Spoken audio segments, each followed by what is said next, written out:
Il-ġimgħa fil-għaxija Robert Abela tfaċċa fil-Kalkara, jinawgura il-proġett tal-pjazza li kien ilu jkaxkar xhur sħaħ u li b'kombinazzjoni fetħuh fl-eqel ta' kampanja elettorali.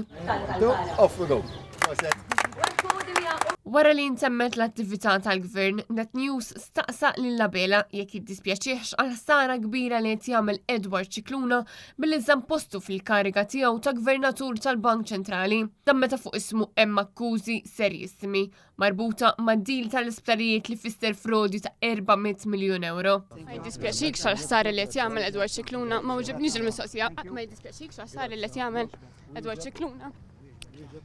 Il-mistoqsija issa nagħmilha ma jiddispjaċikx qed jagħmel ħsara Edward Cicluna. Il-ħsara qed jagħmel Bernard Gregg bid-diskors infjammatorju li qed jagħmel. Mhux diskors tal-Partit Nazzjonalista, l-Union se jgħidulu li jagħmel ħsara reputazzjoni. Dan ifisser li Robert Abela qed jibqa' jiddefendi lil Edward Cicluna minkejja li bosta korpi kostitwiti saħħu li jekk Cicluna se jibqa' fil-kariga ta' Gvernatur tal-Bank Ċentrali dan se jagħmel ħsara lir reputazzjoni ta' pajjiżna. Bil-Prim Ministru qed jibqa' wkoll isabbat saqajh minkejja li 22 għaqda fosthom il-UHM, il-KSU, il-KNZ, Repubblika, l-Aditus u l-Moviment Graffiti ħarġu jipprotestaw biex ikollna tassew Malta nadifa. Gvern li qed jibqa' jinjora lil dawn l-qdiet kollha inkluż l-istudenti tal-liġi u aktar minn 200 akademiku mill-Università ta' Malta.